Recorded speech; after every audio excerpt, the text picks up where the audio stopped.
Market ఎప్పుడైతే resistance break చేసి మళ్ళీ లోలోకి వస్తుందో ఏమైంది, రెసిస్టెన్స్ అనేది ఒక సపోర్ట్ లాగా యాక్ట్ అవడానికి పాసిబిలిటీ అనేది ఉంది కదా. అలానే ఇక్కడ కన్సిడర్ చేసుకోండి మీరు. ఫాల్స్ బ్రేక్అవుట్ డౌన్ సైడ్ ఇచ్చి మళ్ళీ వెంటనే అప్ సైడ్ అనేది బ్రేక్ ఇచ్చింది అనమాట. దీన్ని ఓవరాల్ గా మనం ఇలా కూడా చార్ట్ ని క్యాండిల్స్ ని అబ్జర్వ్ చేస్తూ అక్కడ ఏం జరుగుతుంది అనేది సైకాలజీ అర్థం చేసుకొని కూడా మీరు ఓన్ గా అనాలిసిస్ అనేది చేసుకోవచ్చండి. ప్రైజ్ హైలోకి వచ్చిన తర్వాత ఒక గ్రీన్ క్యాండిల్ అనేది పడింది అనుకోండి, అక్కడ నుంచి మళ్ళీ అప్ సైడ్ వెళ్ళడానికి పాసిబిలిటీ అనేది తక్కువ ఉంటుందండి. అండి, welcome to trading school Telugu. మనమైతే ఈరోజు మార్కెట్ ని ఈ వీడియోలో అనాలిసిస్ చేసామండి. డౌట్స్ ఉన్నాయి అనుకోండి, ఒకసారి ఆ వీడియో చెక్ చేసి ఈ వీడియోలోకి వస్తే మీకు ఒక క్లారిటీ అయితే వస్తుందండి. ఆ వీడియోలో మనం అనాలిసిస్ చేసుకున్న మార్కెట్ ఒక 2 days నుంచి రేంజ్ లో ఉంది కదా. ఈ రేంజ్ ని ఎప్పుడైతే మార్కెట్ బ్రేక్ ఇచ్చిద్దో అప్ సైడ్ కానీ డౌన్ సైడ్ కానీ మనం అటు సైడ్ ఎంట్రీస్ అనేది ప్లాన్ చేసుకుందాం అని చెప్పుకున్నాం అండి. ఈ రోజు మార్కెట్ లో ఏం జరిగింది, ఆ రేంజ్ అనేది అప్ సైడ్ బ్రేక్ అయిందండి. కాబట్టి మనం బయింగ్ ఎంట్రీస్ అనేది ప్లాన్ చేసుకోవాలన్నమాట. ఈ రోజు గమనించాం అనుకోండి, ఓవరాల్ గా మార్కెట్ ని ఏం జరిగింది, బుల్లిష్ సైడ్ మూవ్మెంట్ ఇచ్చింది కదా. దాన్ని ఎలా అర్థం చేసుకోవాలి సైకాలజీ అనేది ఈ వీడియోలో డిస్కస్ చేసుకొని దాంతో పాటే రేపటి అనాలిసిస్ కి మూవ్ అవుదాం అండి మనం. ఓకే, మనం లాస్ట్ వీడియోలో డిస్కస్ చేసుకున్నాం కదా, ఇదే రేంజ్ అండి. ఈ రేంజ్ లో ఉన్నంత వరకు మనం ఎటువంటి ఎంట్రీస్ ప్లాన్ చేసుకోకూడదు మార్కెట్ లో అని అనాలిసిస్ చేసుకున్నాం అండి. ఈ రోజు ఏం జరిగింది, మార్కెట్ బుల్లిష్ మూవ్మెంట్ ఇచ్చి ఈ రేంజ్ అనేది అప్ సైడ్ బ్రేక్ ఇచ్చిందండి. అప్ సైడ్ బ్రేక్ ఇచ్చిందంటే మనం ఎట్ సైడ్ ప్లాన్ చేసుకున్నాం, బయింగ్ ఎంట్రీస్ కదా. కాబట్టి బ్రేక్ అయిన తర్వాతనే మనం బై సైడ్ అనేది ప్లాన్ చేసుకోవాలండి. ఈ మూమెంట్ లో మనకి ఏ ఎంట్రీ దొరకలేదంటే మనం అటు సైడ్ ప్లాన్ చేసుకోలేదు కదా, బయింగ్ సైడ్ కానీ సెల్లింగ్ సైడ్ కానీ ఈ రేంజ్ లో. అందుకే ఈ మూమెంట్ వచ్చినంత వరకు మనం వెయిట్ చేసాం అనమాట. నెక్స్ట్ గమనించండి, ఇక్కడ మార్కెట్ లో ఏం జరిగింది, ఒక చిన్న కన్సల్టేషన్ లాగా జరిగిందండి. ఇదేమనుకున్నాం, రెసిస్టెన్స్ జోన్ కదా. మార్కెట్ ఎప్పుడైతే రెసిస్టెన్స్ బ్రేక్ చేసి మళ్ళీ లోలోకి వస్తుందో ఏమైంది, రెసిస్టెన్స్ అనేది ఒక సపోర్ట్ లాగా యాక్ట్ అవడానికి పాసిబిలిటీ అనేది ఉంది కదా. అలానే ఇక్కడ కన్సిడర్ చేసుకోండి మీరు. ప్రైస్ బ్రేక్ అయింది, కన్సల్టేషన్ అనేది జరిగిందండి. బ్రేక్ అయ్యి కన్సల్టేషన్ జరిగింది అనమాట. ఓకేనా, కాబట్టి ఇది ఒక సపోర్ట్ లాగా యాక్ట్ అవడానికి పాసిబిలిటీ అనేది ఉందండి ఈ జోను. అందుకే ఇక్కడ మనం బయింగ్ ఎంట్రీస్ అనేది ప్లాన్ చేసుకున్నాం. ఇక్కడ గమనించండి ఏం జరిగిందో, మనకి ఈ కన్సల్టేషన్ అనేది అప్ సైడ్ బ్రేక్ అయింది కదా ఈ గ్రీన్ క్యాండిల్ తో. ఈ క్యాండిల్ క్లోజ్ అయిన తర్వాత ఎంట్రీ అనేది ప్లాన్ చేసుకున్నాం అనుకోండి, ఎక్కడ స్టాప్ లాస్ పెట్టుకోవాలి మనం, కన్సల్టేషన్ కింద పెట్టుకుంటాం కదా. ఎక్కడ ఉంటుంది మన స్టాప్ లాస్, ఇక్కడ ఉంటుందండి ఈ స్వింగ్ కింద. ఓకేనా, ఇక్కడ స్టాప్ లాస్ పెట్టుకుని ఇక్కడ ఎంట్రీ ప్లాన్ చేసుకుంటే మార్కెట్ లో ఏం జరిగింది, ఎంట్రీ తీసుకున్న తర్వాత లైట్ ఫాల్ వచ్చి మళ్ళీ ఈ జోన్ నుంచి అప్ సైడ్ మూవ్మెంట్ అయితే ఇచ్చిందండి. ఇక్కడ నుంచి ఈ కన్సల్టేషన్ తో పాటు ఎడిషనల్ కన్ఫర్మేషన్ ఏముందండి, మనకి ఇక్కడ ఎంట్రీ తీసుకోవడానికి జోన్ ఉంది కదా, సపోర్ట్ జోను. అందుకే ఇక్కడ మనం బై ఎంట్రీస్ అనేది ప్లాన్ చేసుకున్నాం అనమాట ఈ క్యాండిల్ క్లోజ్ అయిన తర్వాత. లేదు అక్కడ మీకు ఎంట్రీ దొరకలేదు అనుకోండి ఈ క్యాండిల్ దగ్గర, నెక్స్ట్ ఎక్కడ ఉంది మనకి గమనించండి, ప్రైస్ ఫాలోతో వచ్చిందా, మళ్ళీ మన జోన్ దగ్గరకు వచ్చిందండి. ఓకేనా, ఈ జోన్ దగ్గర మన బయింగ్ ఎంట్రీ సెటప్ వచ్చింది అనుకోండి, బై సైడ్ అనేది ప్లాన్ చేసుకోవచ్చు. ఇక్కడ గమనించండి సెటప్ వచ్చిందో రాలేదో. ఇక్కడ గమనించండి, ఒక చిన్న కన్సల్టేషన్ లా జరిగింది. ఈ కన్సల్టేషన్ ఎట్ సైడ్ బ్రేక్ అయింది, మనకి డౌన్ సైడ్ అనేది బ్రేక్ అయింది. కన్సల్టేషన్ డౌన్ సైడ్ బ్రేక్ అయితే మనం ఎట్ సైడ్ ఎంట్రీస్ అనేది ప్లాన్ చేస్తాం, సెల్లింగ్ సైడ్ ఎంట్రీస్ అనేది ప్లాన్ చేస్తాం కదా. కానీ ఇక్కడ సెల్ ఎంట్రీ అనేది చేయకూడదండి. ఎందుకు చేయకూడదు, ఎక్కడ ఉంది గమనిస్తే మీరు, ప్రైజు ఒక బయింగ్ జోన్ దగ్గర ఉంది కదా, అందుకే ఇక్కడ మనం సెల్ ఎంట్రీ అనేది ప్లాన్ చేసుకోలేదు అనమాట. నెక్స్ట్ వెంటనే ఏం జరిగింది చూడండి, ఈ జోన్ టచ్ చేయగానే ఒక మంచి గ్రీన్ క్యాండిల్ అనేది పడిందండి. ఓకేనా, ఇందాక మనం ఏదైతే కన్సల్టేషన్ లా కన్సిడర్ చేసుకున్నామో ఆ కన్సల్టేషన్ ని అప్ సైడ్ బ్రేక్ ఇచ్చింది మళ్ళీ మార్కెట్. అంటే ఫాల్స్ బ్రేక్అవుట్ డౌన్ సైడ్ ఇచ్చి మళ్ళీ వెంటనే అప్ సైడ్ అనేది బ్రేక్ ఇచ్చింది అనమాట. దీన్ని ఓవరాల్ గా మనం ఫేక్ బ్రేక్అవుట్ కింద కన్సిడర్ చేసుకోవచ్చు కదా డౌన్ సైడ్. ఇక్కడ మనకి ఈ చిన్న కన్సల్టేషన్ అప్ సైడ్ బ్రేక్ అయింది కాబట్టి ఈ గ్రీన్ క్యాండిల్ లో ఎంట్రీ అనేది ప్లాన్ చేసుకున్నాం అనుకోండి బై సైడ్, మన స్టాప్ లాస్ అనేది ఎక్కడ పెట్టుకోవాలి, రీసెంట్ స్వింగ్ లో. దాంతో పాటు సపోర్ట్ కూడా ఉందండి, ఈ సపోర్ట్ కింద మీరు స్టాప్ లాస్ అనేది పెట్టుకొని ఎంట్రీ అనేది తీసుకోవచ్చండి. తర్వాత ఏం జరిగింది, మార్కెట్ ఎంట్రీ తీసుకున్న తర్వాత అప్ సైడ్ మూవ్మెంట్ అనేది ఇచ్చిందండి. దాంతోపాటు ఇక్కడ ఒక చిన్న సైకాలజీ అనేది జరిగింది, అర్థం చేసుకోవడానికి ట్రై చేయండి మీరు. ఇక్కడ చూడండి క్యాండిల్ సైజెస్ ఎలా ఉన్నాయి, మనకి చాలా స్లోగా ఉంది కదా. అంటే ప్రైస్ అనేది చిన్నగా మూవ్ అవుతూ ఉందన్నమాట డౌన్ సైడ్. ఇక్కడ గమనించండి క్యాండిల్ సైజ్ ఎంత ఉందో, చాలా పెద్ద గ్రీన్ క్యాండిల్ అనేది పడింది కదా. అంటే ఈ క్యాండిల్ లో అగ్రెసివ్ బయర్స్ అనే వాళ్ళు వచ్చారనమాట మార్కెట్ లోకి. దాంతో పాటు సపోర్ట్ జోన్ ఉంది. ఈ రెండు కన్ఫర్మేషన్ తీసుకున్న తర్వాత ఇక్కడ నుంచి ప్రైస్ అప్ సైడ్ మూవ్మెంట్ ఇవ్వడానికి పాసిబిలిటీ ఉంది అని అర్థం చేసుకోవచ్చండి మనం. ఓకేనా, సైకాలజీని అర్థం చేసుకోండి అక్కడ. ఇలా కూడా చార్ట్ ని క్యాండిల్స్ ని అబ్జర్వ్ చేస్తూ అక్కడ ఏం జరుగుతుంది అనేది సైకాలజీ అర్థం చేసుకొని కూడా మీరు ఓన్ గా అనాలిసిస్ అనేది చేసుకోవచ్చండి ప్రైస్ ని. ఈరోజు ఓవరాల్ గా ప్రైస్ ని గమనించారనుకోండి, మనకి ఏముంది, అగ్రెసివ్ బయింగ్ ప్రెజర్ అనేది కనిపించిందండి. హైలోనే వచ్చి క్లోజ్ అయింది అనమాట మార్కెట్. ఇందులో మనకి బయర్స్ అనే వాళ్ళు అగ్రెసివ్ కనిపిస్తున్నారు. దీన్ని ఇంకా క్లియర్ గా మనం డైలీ చార్ట్ లోకి వెళ్ళి అనాలిసిస్ చేసుకుందాం అండి. ఓకే, ఇప్పుడు మనం నిఫ్టీ డైలీ టైం ఫ్రేమ్ లోకి వచ్చామండి. ఈ రోజు గమనించండి, మనకి ఏ క్యాండిల్ ఫామ్ అయింది, ఒక మంచి గ్రీన్ క్యాండిల్ అనేది ఫామ్ అయిందండి. ఇందులో బయింగ్ ప్రెజర్ ఉంది కాబట్టి మనం బై సైడ్ అనేది ప్లాన్ చేసుకోవచ్చు. కాకపోతే ఇక్కడ మీరు గమనించాల్సిన పాయింట్ ఏంటంటే ఇక్కడ అండి.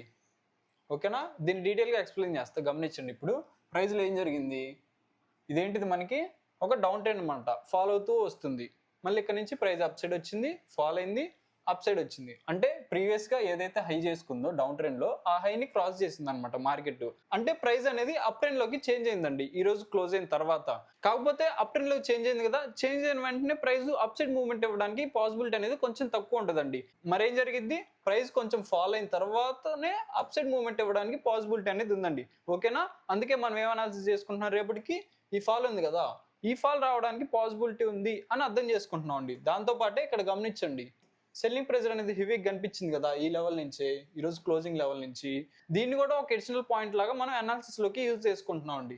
కాబట్టి మన వ్యూ ఏంటిదండి, రేపటికి ఇక్కడ నుంచి ప్రైస్ ఫాల్ రావడానికి పాసిబిలిటీ ఉంది అని అర్థం చేసుకుంటున్నాం అండి. దీన్ని ఇంకా క్లియర్ గా జోన్స్ తో పాటు 5 minutes లోకి వెళ్ళి అనాలిసిస్ చేసుకుందాం అండి. ఇప్పుడు మనం 5 minutes చార్ట్ లోకి వచ్చాం. ఏ లెవెల్ దగ్గర మనం బై సైడ్ ఎంట్రీస్ అనేది ప్లాన్ చేసుకోవాలి, ఏ లెవెల్ దగ్గర మనం సెల్ సైడ్ ఎంట్రీస్ అనేది ప్లాన్ చేసుకోవాలి అనేది ఇప్పుడు చూద్దాం అండి. ఓకే, క్లోజింగ్ ప్రైస్ ఎక్కడ ఉందండి, మనకి ఒక రెసిస్టెన్స్ జోన్ దగ్గర ఉంది కదా, అందుకే ఇక్కడ నుంచి ఫాల్ రావడానికి పాసిబిలిటీ ఉంది అని అర్థం చేసుకుంటాం అండి. ఈ జోన్ దగ్గర ఉన్నప్పుడు ప్రైస్ మనం సెల్లింగ్ ఎంట్రీస్ అనేది ప్లాన్ చేసుకోవచ్చు అండి. మన సెటప్ వచ్చినప్పుడు ఎంత ఉంది మనకి జోన్, అది 25,240 అండి. లేదు ప్రైస్ ఫాలో అవుతూ వస్తుంది అనుకోండి, మన నెక్స్ట్ సపోర్ట్ జోన్ ఉంది కదా ఇక్కడ, ఎంత 25,150 అండి. ఈ జోన్ దగ్గర మనం బయింగ్ ఎంట్రీస్ అనేది అవాయిడ్ చేస్తున్నాం అండి. ఎందుకు బయింగ్ ఎంట్రీస్ అనేది అవాయిడ్ చేస్తున్నాం, ఓవరాల్ గా మనం ఇందాక డిస్కస్ చేసుకున్నాం కదా డైలీ టైం ఫ్రేమ్ లో, ప్రైస్ అనేది హైలోకి వచ్చిన తర్వాత అగ్రెసివ్ బయింగ్ ప్రెజర్ అనేది కనిపించిందండి.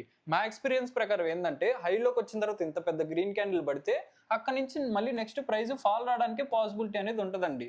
ఓకేనా, ఇది మేము గమనించాం అనమాట చాలా సార్లు. అందుకే మేము సెల్లింగ్ ఎంట్రీస్ అనేది ప్లాన్ చేసుకున్నాం అనమాట రేపు మార్కెట్ లోకి. ఇలా ప్రైస్ ని అర్థం చేసుకొని మనం ఇక్కడ బయింగ్ ఎంట్రీస్ అనేది అవాయిడ్ చేస్తున్నాం అండి. అర్థమైందా ఎందుకు బయింగ్ ఎంట్రీస్ అనేది అవాయిడ్ చేస్తున్నాం ఇక్కడ ఈ జోన్ దగ్గర. లేదు ప్రైస్ అనేది ఈ జోన్ డౌన్ సైడ్ బ్రేక్ ఇచ్చింది అనుకోండి, అక్కడ నుంచి మనం సెల్లింగ్ ఎంట్రీస్ అనేది ప్లాన్ చేసుకోవచ్చు అండి. ఎక్కడ వరకు సెల్ సైడ్ ఉండొచ్చు, మనం నెక్స్ట్ సపోర్ట్ జోన్ ఉంది కదా మనకి 25,030 అండి. ఈ జోన్ వరకు ప్రైస్ రావడానికి పాసిబిలిటీ ఉంది. ఈ జోన్ దగ్గర మీరు బయింగ్ ఎంట్రీస్ అనేది ప్లాన్ చేసుకోవచ్చు అండి. ఈ లెవెల్ తో పాటే మనకి ఇక్కడ ఏముంది గమనిస్తే, మీరు ఒక జోన్ లాగా కనిపిస్తుందండి. అంటే ఇక్కడ నుంచి బయింగ్ ప్రెజర్ అనేది స్టార్ట్ అయింది కదా, కాబట్టి దీని మొత్తాన్ని కూడా ఒక బయింగ్ జోన్ లాగా కన్సిడర్ చేసుకుంటున్నాం అనమాట, ఒక 50 points రేంజ్ ని. ఓకేనా, అలా అర్థం చేసుకోండి. లేదు ప్రైస్ అనేది అప్ సైడ్ వచ్చింది అనుకోండి, అప్ సైడ్ వస్తుంటే మన ఫస్ట్ రెసిస్టెన్స్ జోన్ ఉంది కదా ఇక్కడ ఉందండి 25,300 అండి. ఈ జోన్ దగ్గర మనం సెల్లింగ్ ఎంట్రీస్ అనేది ప్లాన్ చేసుకోవచ్చు అండి.